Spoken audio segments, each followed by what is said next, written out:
Welcome back to the Football Fitness Federation podcast. This is episode 303. I'm delighted to welcome onto the podcast today, Jesus Perez. Jesus, how are you? I'm very well, thank you. How are you? I'm very good. I'm very pleased that you agreed to come on the podcast. Someone that obviously a lot of people will probably know the roles that you've been in recently. So I'm really intrigued to get into your background and get into some of the topics that we're going to cover in the episode. Like I said, a lot of people probably know the last few roles, but can you start us off on the podcast, just taking us back and giving us a little bit of background on yourself? Well, my background begins many years ago because I'm an old man already. I always say to Mauricio, as assistant, I'm very old already. Because it's been, I think this summer is 30 years coaching, so it's a long journey. Yeah, I mean, my dream was to be professional footballer. And I didn't make it because I was missing some qualities. I know, like most of the coaches, that they said, "Oh, I have the big injury when I was 18, 19," which probably most of them they had those injuries, but most of them it's like I'm not ashamed to say that I wasn't professional, but I went to university at that time in Spain, only 6 centers. And I got my degree during 5 years, and with a couple of specialties. It was football and swimming, because I wanted to do two different sports. So obviously team sport, it was my dream, my game. But then I was coaching, and I took my license as coaching swimmers, because I think it was important to have a clear idea how to plan and to work with only just one athlete, even if they were in a team. So to have in my head those different worlds, it was my ground in the university. And then I took my master's and my pro license, and I started very young coaching in football when I was 23, 24. And since then, I've been lucky to work all the way through all the different divisions, from academies to the very top end of clubs and players. So so I'm pleased that I was able to work in every single level, because sometimes there are people that they have no opportunity to work on neither levels. So and I have a vision of myself, so how to do things when you have full resources, when you don't have resources, so that's a little bit my journey. And then my roles always, I was assistant, and I was a sports scientist, I was an academy director. So also, right at the beginning, I have multiple jobs in the same role, because it was like the equivalent of a League One club, where I was like a sporting director, fitness coach, academy director, all of them. So it was only one guy professional. It was me, with very little salary, doing a lot of things, but it was a very good learning process. There'll be a lot of people that will relate to you saying that right now, that'll be in similar positions. So I think they'll appreciate you saying that. Just we jump into your sports science background and delve into that a little bit more. I just wanted to pick up on what you were saying about swimming and about the individual sport. Is there anything that you feel that has transitioned and helped you, that you maybe utilize in your current roles or previous roles, from working with individual athletes to team athletes? Yeah, definitely. Because we say that football is a team sport, but it's the more individual sport in the world. Why? Because every single player is completely different, in any position. Probably some people will criticize, and everything is about the game. I represent Barcelona University as well, where here the group, the collective, the holistic approach, that's that is a big part in my beliefs. It's clear, but I think the center of everything is the person and the athlete. That's why working with individual athletes, makes you pay attention in every single detail, every single action, and when you translate those things to a football, it's very simple to comprehend the person, the guy, because everyone needs something different to, as a trigger to develop their game. Obviously, tactics, is the language that connects players to play in and out of possession. But to evolve as a player, is completely different world. For me, obviously, you use the team training sessions to improve as a player, but you need to pay a lot of attention player by player. And I think in my head, those experiences with non-elite athletes, swimmers, it was very good also to plan. It's completely different cycles. The models of periodizations is nothing related. Now, recently we have, the theory of systems from Barcelona University, or tactical periodization from Portugal, which both we can say, or the college's theory, which helps or represent more the team sports. But I think the athletes, it's a bit different. It's the center of the process, and sometimes there are people that see things in a different way, which is fine. And for me, as I said before, it was great. So a swimmer, I had a quote the other day on my Instagram because we were in the soccer aid with Usain Bolt, and he said it was 4 years training to run less than 10 seconds. Yeah. So how people can get frustrated, when you fail, or when you lose a game, or when you concede a goal. Can you imagine these guys now in the Olympics, that is a cycle of 4 years or 8 years, with the COVID in between, and then they miss, or they made a little mistake and they are out of the medals, or they are out of the finals.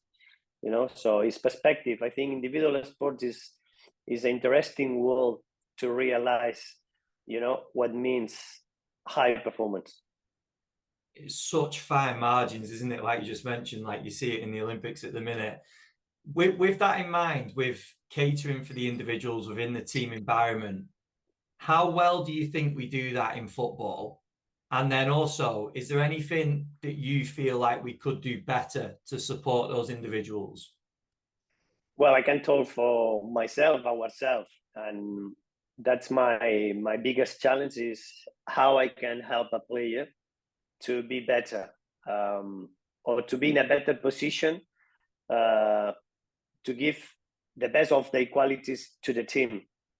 And that's a question every time I walk into a new group. And that's why connection with players, distance with players, because the player dictates the distance with you.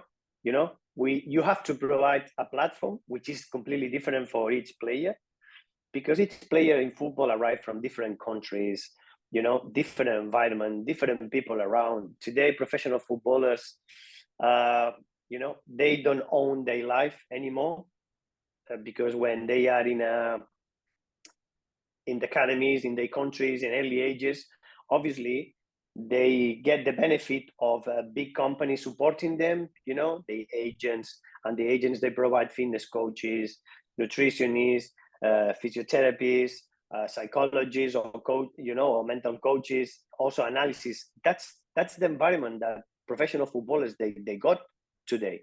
So where now there are people that has a lot of influence on the player's career, more than the managers or the coaches, and also the clubs.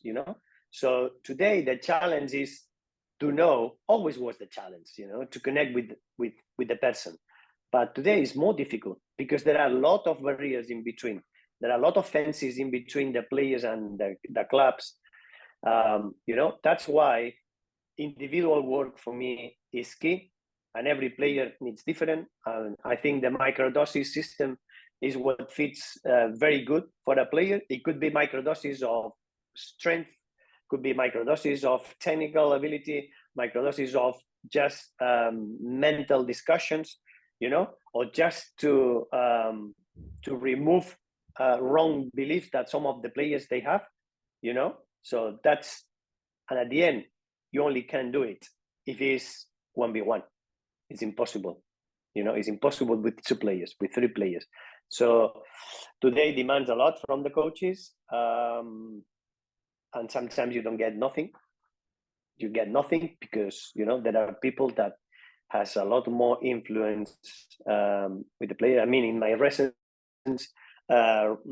clubs, I had to spend a lot of time with some of the agents of the players when the player were in a bad moment, you know, because it was a way to connect, you know, and to make sure there are similar languages in between players' environment, player and coaches, player and clubs, you know, because everyone has access to a player.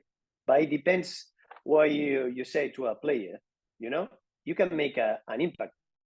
Let's say examples like a guy from performance, you know, at any club, goes to a player that has a, you know, a normal conversation, and a guy randomly, you say to the player, oh, it would be good if you work with a psychologist. This is a huge impact. This is a message that if it's not aligned with manager, sporting directors, you know, coaching staff, and then player, it's like a bomb. Because if every single member of the staff with a good intention is suggesting things to do to the player, there are no alignment, you know. So, but the impact is huge, because the player will say to you, oh, this guy is seeing me, but maybe he thinks that I need help, you know. I'm not playing, you know. You start to guess. The mind of the footballer is completely different to the other athletes. So that's why it's very important to have individual programs, discuss as a team what's important for each player, and then set the strategy. Which is the strategy? We go direct to the player, we go direct to his agent, we go direct to his external fitness coach, you know, because each player has a person who, you know, give more trust. Could be inside, outside of the club. And to discover it is key, you know, to get, you know, what triggers your best performance. 100%. I think you raised some really important points, and a lot of things that people will be experiencing right now as well, especially coming off the sort of, as we sit here right now, the EFL season started last night, and we're coming off the back of a pre-season and off-season. So obviously it's a time where a lot of players are going to probably use external practitioners across that time as well, isn't it? So no, I think it's a really important point to make. Just to bring us back onto the career side of things, Jesus, in terms of your background. Yeah. When we spoke on the phone briefly about what we're going to talk about, you gave a little insight into how the UK and Spain differs with qualifications and sports science. Can you give us a little insight into that? Yeah, I mean, I went to a university 89, 93. So it's a long time ago, and you know, so probably the curriculums have changed a lot. But yeah, at the time, so I had 5 years to get my degrees, plus 2 years, you know, on a master just on football. So whereas I went to England, and you know, so it was a 3 years, probably more specific, with a lot more resources, but obviously it's completely different. And then the role now is changing in UK. So I think people want more specific sports scientists, you know, that it's not just understand the game, you know, that maybe they are like coaches, you know, but with that sports science background that can help you to understand better what's the process of the training. Because at the end, all of us, we can learn, you know, theories, but to understand the game, to understand the player, you know. So if I go to NFL, even with 30 years experience high level in football, for me it will be very difficult, because I don't understand properly the game, you know.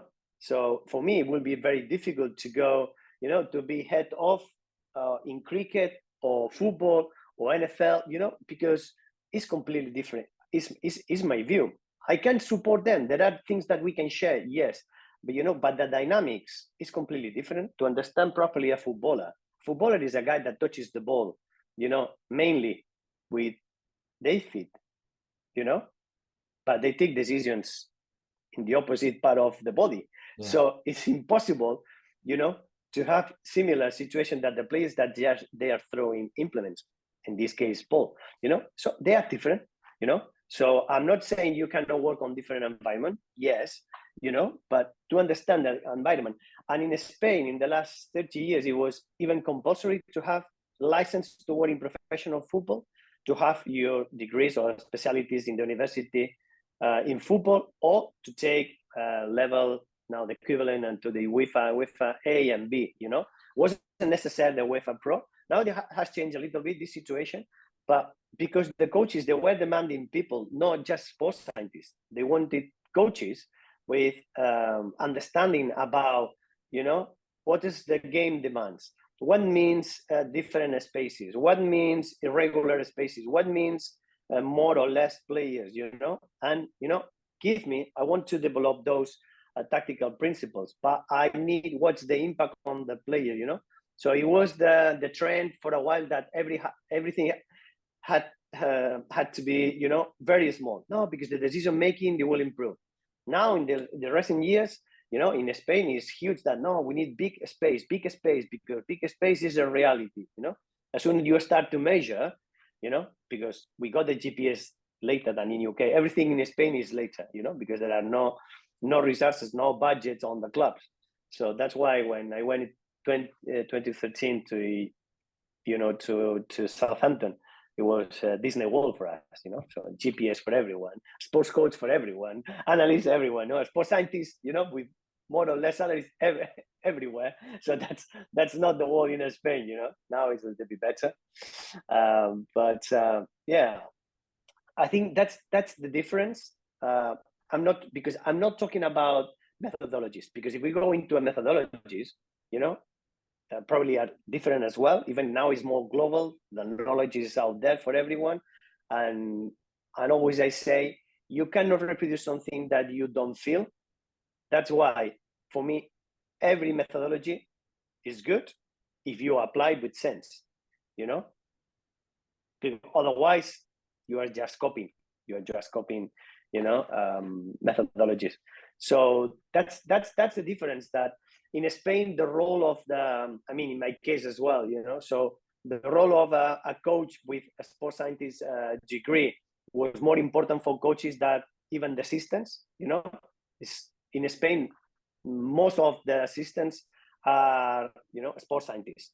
Whereas when I went to England, I felt that for the manager, the assistant manager, and the coaches, they were the most important. And then, the sports scientist, it was the guy that, runs strength and conditioning, a bit on the field, make sure, the drains are ready, So it was my feeling. Thanks God, I think in the last 12 years or 10, 12 years, I think the importance of the sports scientists in UK, it's much, much, much bigger. And I have good friends in roles that, they are like coaches, and I think that's great for the game, because there are so much to give to the coaches, to the managers, to help them to be better. I understand that the game's changed a hell of a lot, but do you think that has been to do with potentially the way that teams have played? So if you look at the Spanish team from maybe 10 years ago, the size of the players, the technicality of the players, the physicality of the players was maybe different to over here in England.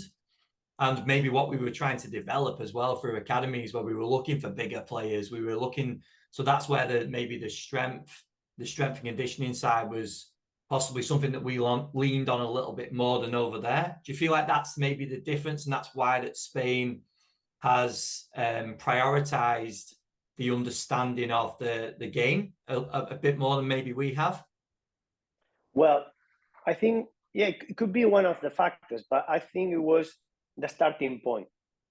So, the starting point was, in Spain, we were not afraid to say, the training is a holistic process. Whereas in UK, in my experience at the beginning was, okay, football belongs to the manager and the coaches, and the fitness belongs to the sports scientists. And then this section plus the other section. I'm not saying the sports scientists had no impact on, on the other side.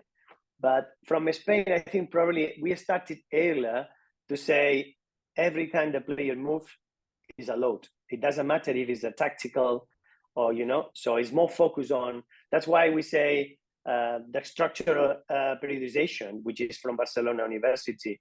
You have 7 structures around the player, and you can emphasize on one of the 7, or sometimes on 2, on 3, so you can say, if you design a drill and the drill is provoking the player to repeat a lot of technical actions, we will say this is more coordinative drill, but if the same drill, you set one rule that you say, when you do a pass, you sprint, to get another ball.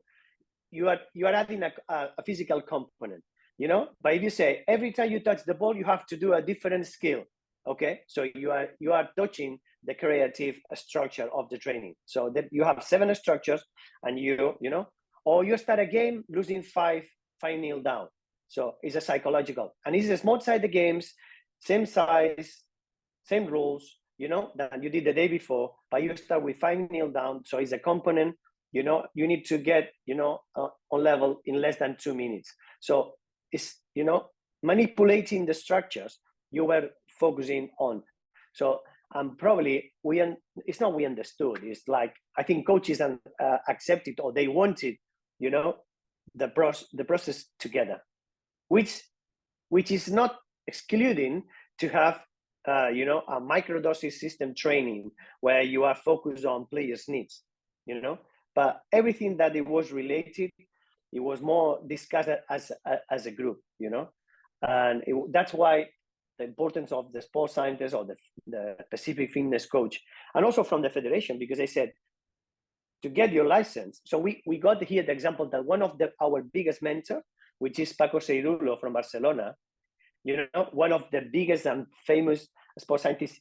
His background is starting in athletics, but he had not the football license, and he has not the football specialty in the university. He was our mentor, and he couldn't be on the bench because of the rules. It's a contradiction, but it's just to say how it was at that time, 20 years ago in Spain. So it was, we have the specific Football Fitness Association, which defend our roles and promote courses and masters and so that's the biggest probably difference.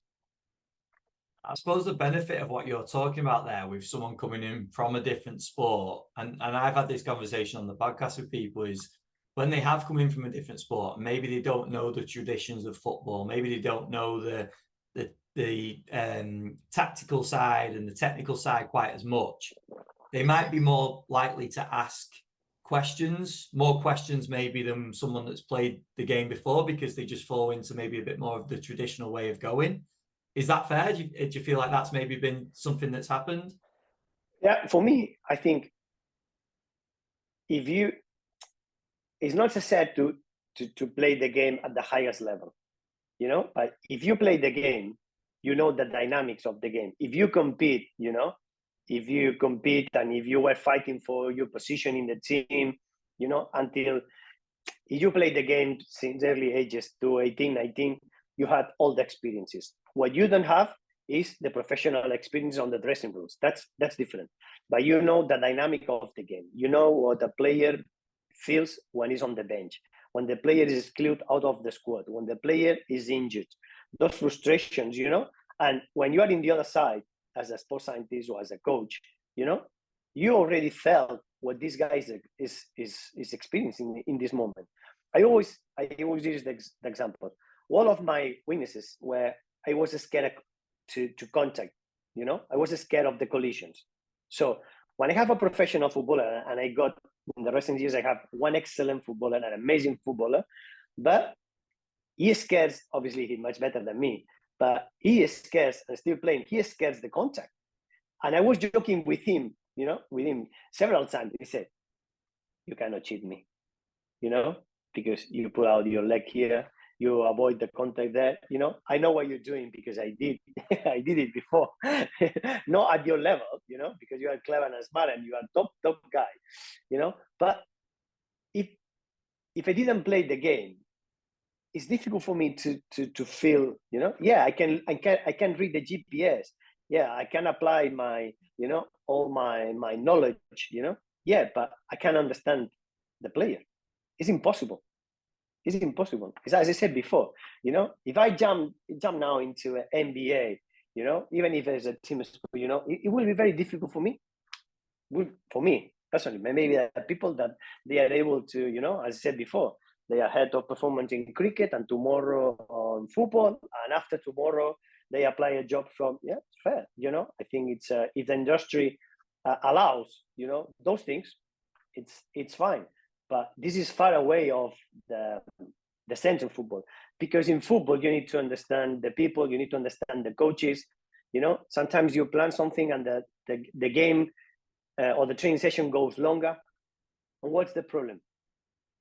It goes longer because maybe the manager, the problem is it goes longer every day. No, or sometimes 2 days before the match, the manager believes on, that he needs to do something. May is good, May is bad. I was with Mo Farah now in the soccer game, but last year he was explaining to me an amazing situation, and to represent what I'm telling you, he said to me the day before the final in the London Olympics, he felt that his body was unbalanced, and he asked his coach, "Oh, can we do the last power session, or the last power pre-activation, or whatever it was?" And I think the coach or someone said to him, "No, this is out of the plan. This is not good because the effect on your muscles and your recovery." And the guy said, "Listen, I feel my body unbalanced, and I believe if we repeat this training session, we'll get my body right, And he did it. So why? Because today we don't listen to the athletes, we don't listen to people, or we sometimes, we are just looking at the laptops and the plans. No, 5Ks, 6Ks, 8Ks, X amount of sprint, X amount of acceleration, deceleration. And maybe you don't look at the training session, It doesn't matter how many, if the quality is not there.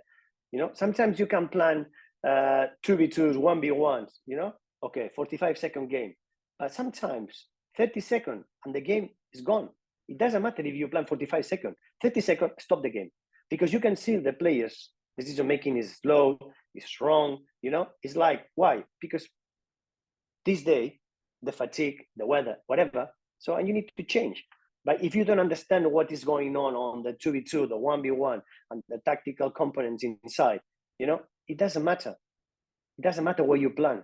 Yeah, you can present the nicest reports in the world, but it doesn't represent, It's like, okay, this week we didn't hit top speed.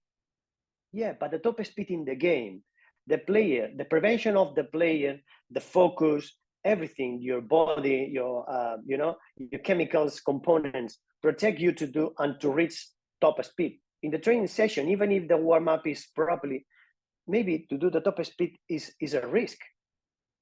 And when you want to do something to prevent, you are injuring players. It's different that if a big area, there are an action, 1v1, so the mind of the body and the guy and the tactical situation, and then you reach set amount of speed. But it's those things that, here we can discuss. And then the reality is completely different. Yeah, I love that. I love that. It reminds me actually of the conversation I had with Darren Burgess a long time ago when we started this podcast, and he was speaking about one of the players at Liverpool at the time, that they wanted to do a run on a match day. The morning of a match day, they wanted to go for a run. And rather than him fighting it, the player felt like he needed to go out, and it wasn't far. It was maybe 5K, 4K, something like that. Rather than him fighting it, he was like, do you know what? I'll come with you. We'll make sure we get it done, and hopefully it'll make you feel better for the game. And it was, I suppose, it's that compromise, isn't it, to say that the player's done that. They're probably going to do it already. They're going to do it anyway if you try and fight it. So it was that compromise of going, do you know what? It's probably not in our plan, but I'll support you with it, and we'll go with it. And if that makes you feel better, and if you perform out on the pitch, fair enough. That's great. Yeah, many years ago, there were one of the famous pair center backs in Real Madrid, and at that time they were sharing rooms. So one of them on the match day at 8 a.m. was awake, and he needed to go to the gym, or if they were playing home, to the training center, and to do an hour training session. The other center back on the match day, he needed to be sleeping until 12, just 10 minutes before the team meeting. So, and this guy won 5 European Cups, captain, played 600, 700 games. And he said, this is normal. This is normal for him.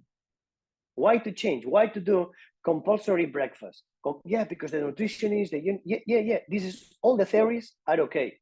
But then you need to go and to apply to individuals. And in the last years when, I was fortunate to manage a lot of good players.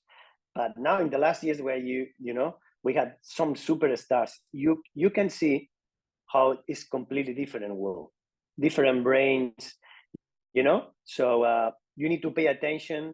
Mauricio always says to me, every time Ronaldinho, Messi, Maradona,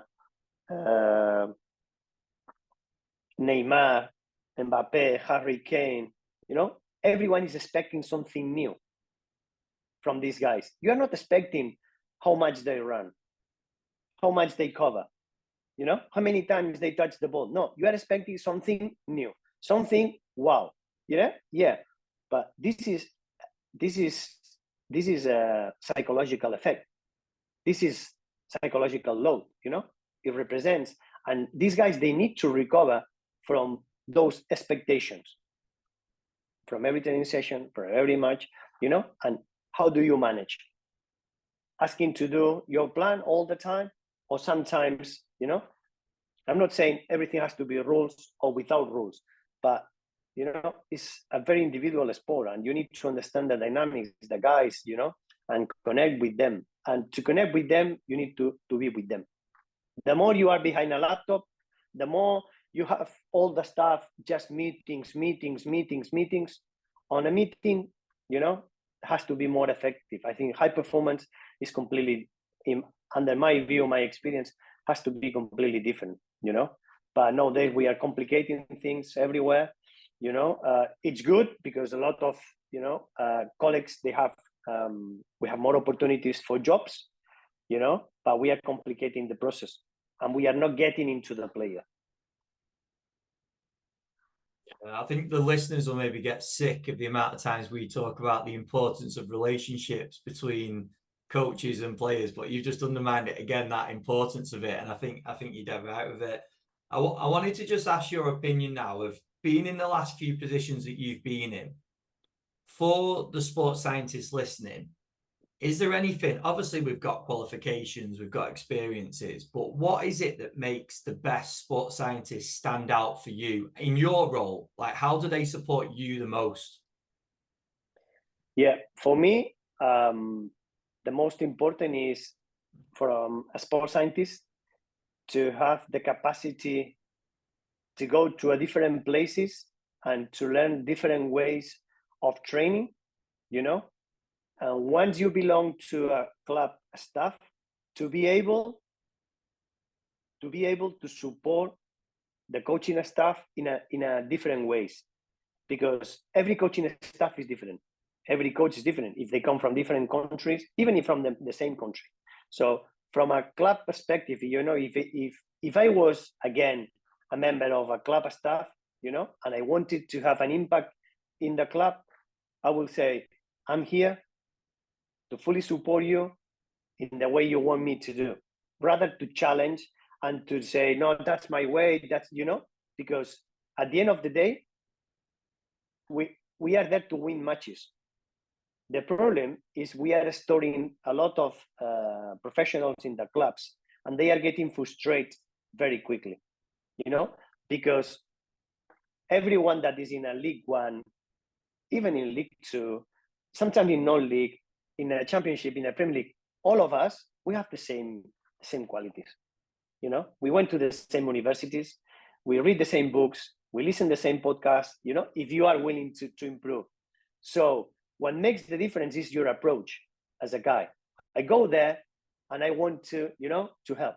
And at the end of the journey, there are no stupid coaches or stupid assistants that they don't want nice people with them. That's what makes the difference, you know. So I've been in a different clubs and I've been dealing with a lot of people, and that's what makes the difference, you know, is the way you approach, speaking different languages.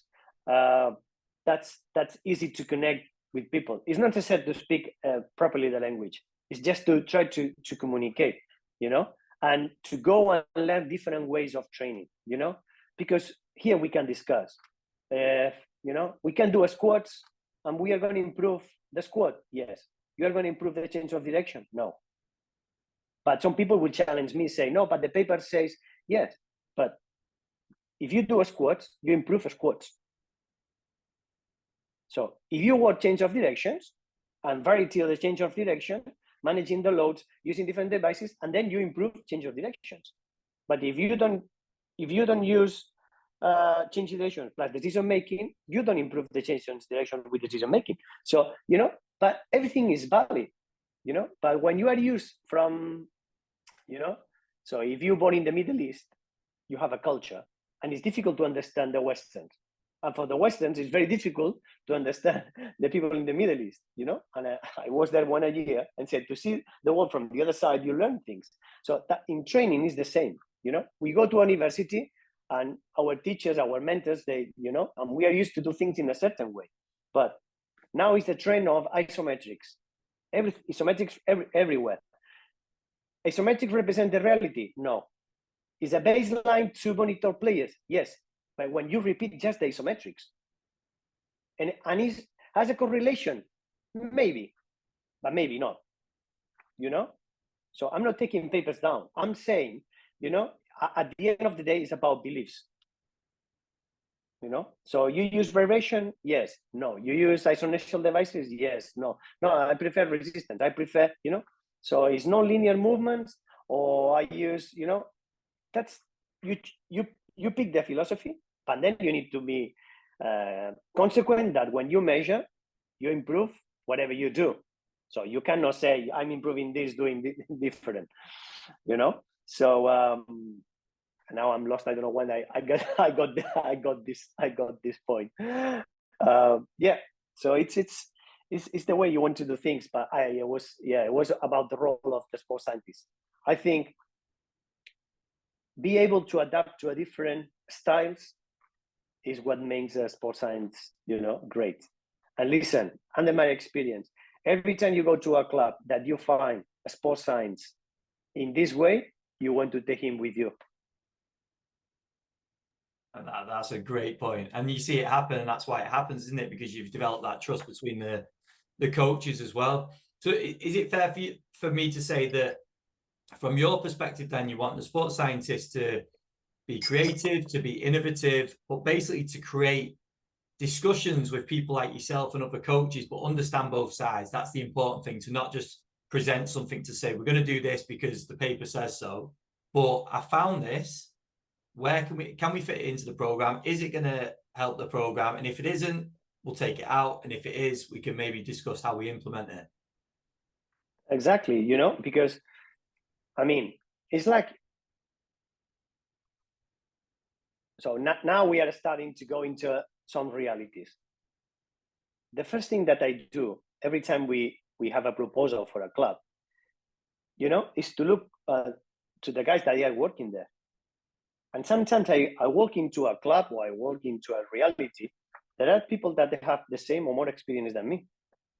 How the hell I will go there and say, you know, obviously I come in a different position because I am the system manager, you know, but my duty is to discover what these guys are doing that can help us to be better, but also to discover what they are doing that we don't do that is a good thing to add.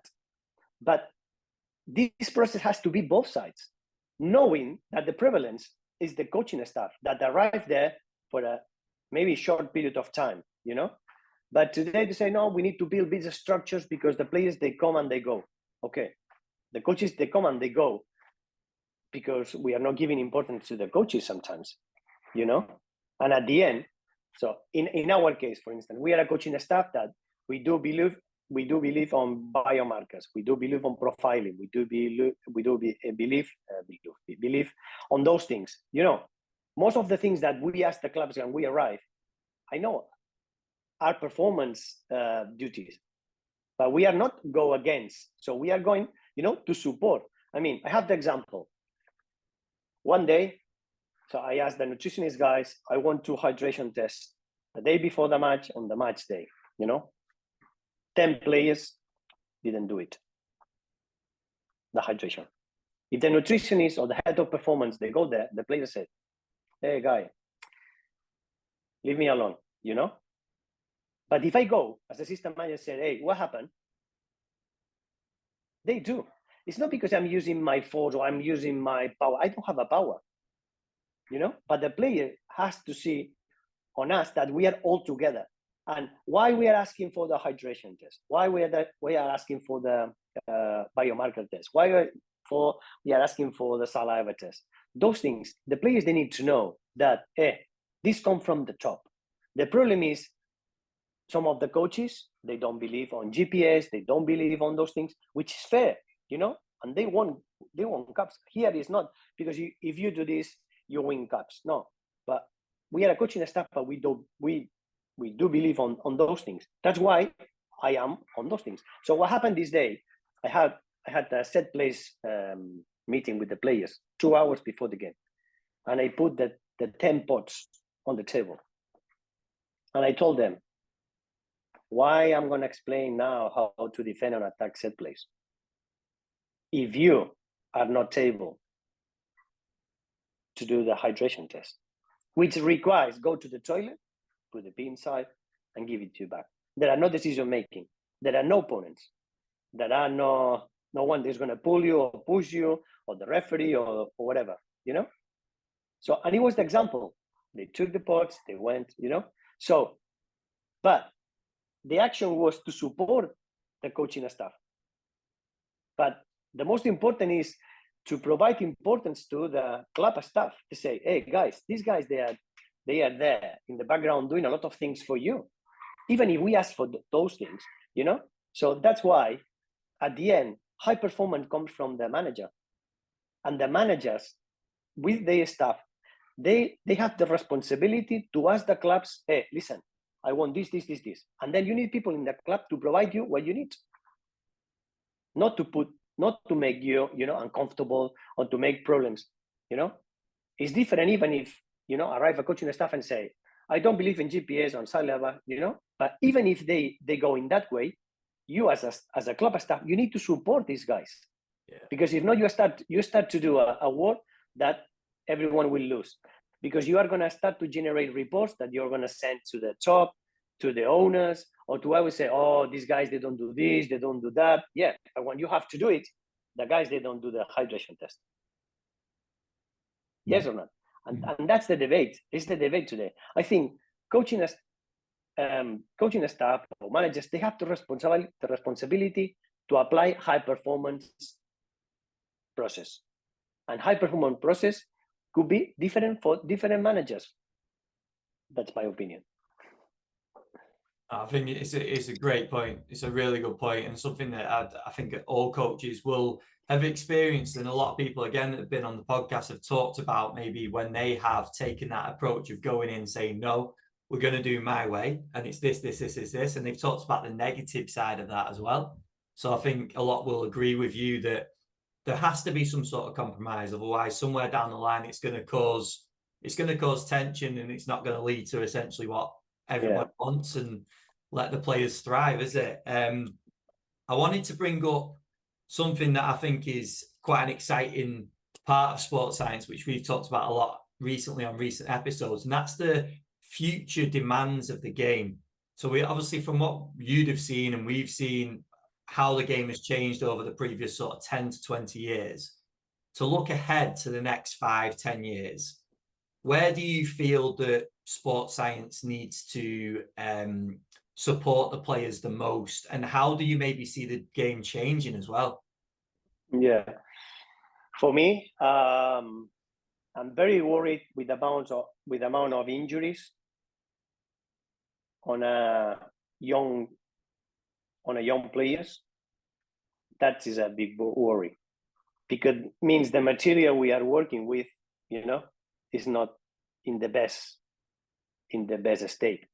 So we can see today players with 10, 12 years old, they are having ACLs, which is in Spain, they start to have a special surgeries, because when a 10, 12, 13-year-old got this injury, isolate the guy from the friends, which is this is a huge impact on them. So they are doing a different surgery.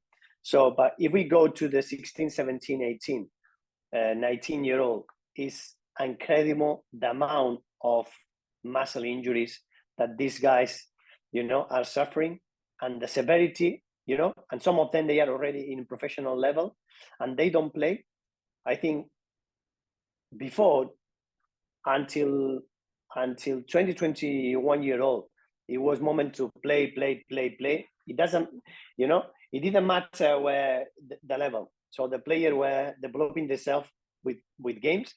Now we have players with 16, 17, 18-year-olds that they don't play, because they are huge talent. They got a big offer. They move to a club, and then, they are in a first team environment, but they train, they don't play. Maybe they go to 21s, maybe they go, and it's 1 year, 2 years, 3 years.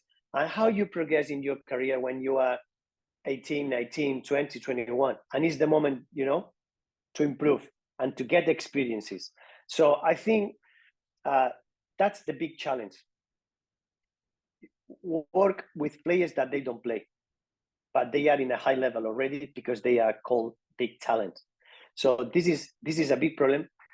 The injuries these guys, they are having. Why? I don't have a theory, but I think the combination of external groups, club coaching staff, and national team staff, because the big talents are in the early ages on the youth national teams. The combination of the three different way of work, I think is killing players, and in my opinion. And obviously we have this world disease, which is we don't sleep.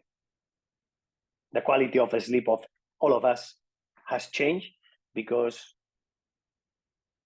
the new generation, the phones, tablets, the stress, the change in nutrition, the traveling, 20 years ago, 30 years ago, most of the people, they couldn't afford to travel.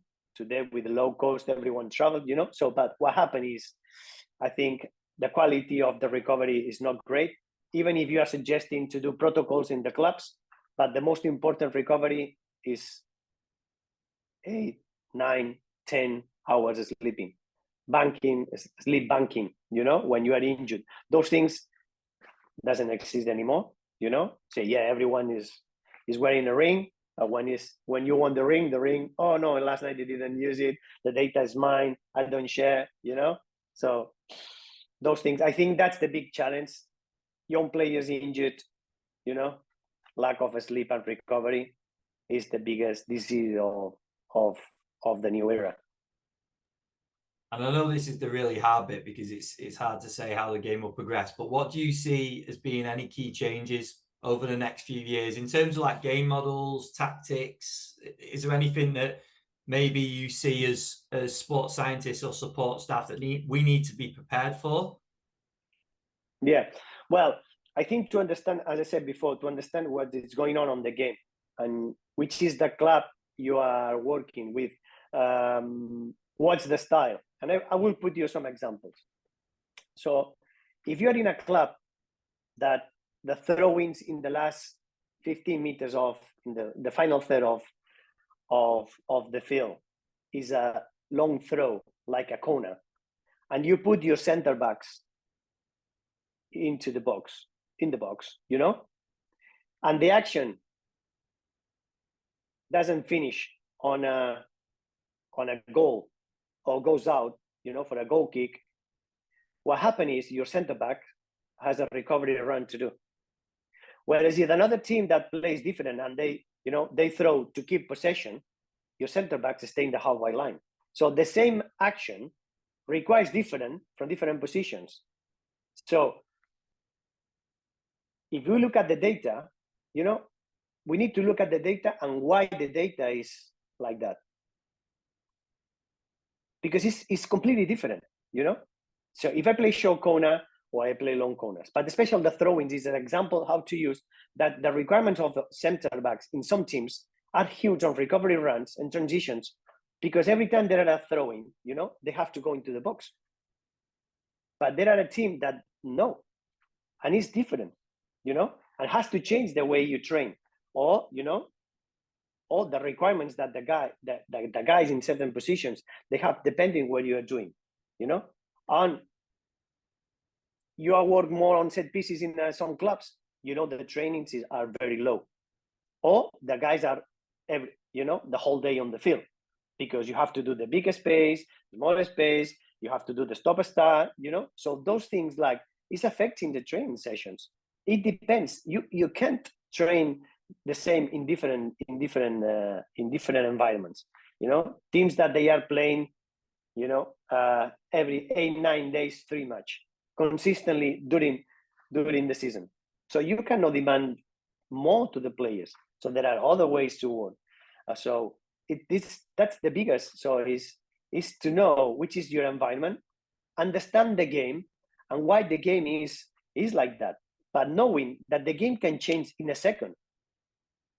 The game can change in a second. So you have 80 minutes control of the game, and in the last 20 minutes plus the added time, you know, the game has started to do, and your players, they never were exposed to worst case scenario at the end of your training sessions, because you are measuring everything, you know. So what happens sometimes when you say we play 11v11, 2 times 20 minutes, and after extra time 15 minutes in a crazy game, it's difficult to replicate on the training session. But what happens if it's the situation of the game, you know? So it's the way for me, you cannot split the game from the data, and the data explains you what happened on the game, you know, but the game requires sometimes data, and this is important. So, you know, to understand why things are in this way, and then you can translate to the training session, knowing that the training session never will reach the level of the game. That's such a good point. And the other thing, obviously, we dealt with, I can't remember if it was the start of last season or maybe the season before, was obviously the change of time with the added time, which made a huge difference initially, wasn't it? It was going from maybe a 92-minute game to God, I don't know what the most was, but there was some pretty long matches. So those changes obviously came out of something that, well, certainly I didn't know was going to happen, and I know some coaches didn't know it would happen either. So the reactive nature of the industry as well, like you've mentioned quite a few times, is so important, isn't it? Because we don't know the styles of play that are going to come, the maybe rule changes that are going to come. The other thing is the scheduling, isn't it? The games, the increased competitions. Obviously, they've changed certain formats of competitions as well. So that's all going into the preparation, isn't it? But like you said, worst case scenario has to be accounted for, doesn't it? Yeah, I think it's the way you want to see things, because I saw some people complaining about, you know, the VAR, the added time, but I was saying, but when we have the half time and we stop 15 minutes, there are not too many injuries in the next, when you really start the second half, you know, on the first 5-10 minutes. I don't know now exactly, you know, the last papers, but there are not many injuries there. It's a window to recover. So what we have to do is set the windows of the VAR or strategies around the field, to refill our players. I can understand the guys that they are playing 60, 65, matches or 70 matches a year in between, that is too long now, 10 more minutes, But in fact, in the game, the impact of the game, I think is positive because you can recover. If you set the strategy, So if not, we need to remove the halftime. Why we have halftime is to talk, to recover, and it's a long period, But when you have an action, one minute, 1 minute and a half, 2 minutes, you can't, set the strategy. In one side, you have bottles, you have gels, you have things. You can use this window. You have 5 substitutions, using it, So there are players that they are very good in the last 20, 30 minutes of the match, You need to convince those guys to get fully, So there are things that I think it give us as a coaches, as a sports scientists, it give us more possibilities. But complain about, the stop-start, I think I always say to our nutritionists, I think it's positive if we use it in a nice way. Because always we were telling the players, if you can come to the touchline and drink, do it. Okay, now we have the possibility, and now we complain. So it's the way you want to use. Or it's the same. No, the players, they need more recovery. I had a discussion with a guy that sometimes performance not logical and not understand the game. So we give 2 days off to the players because they need to recover. And I said, if you work with high caliber footballers, with the money they have, when they have 2 days off, they take planes elsewhere. You give 2 days off, they go to Ibiza, they go to Mykonos, they go to Paris, they go to their countries, and when you expect them to rest, they are sleeping less, because they use those 2 days to enjoy, which is normal. Maybe mentally they recover, but physically, the first training session or the first 2 training sessions after 2 days off, in pre-season, you cannot do anything properly, So, and then you need to discuss, which is, okay, maybe it's better just I give 1 day off, and then I will give less double sessions.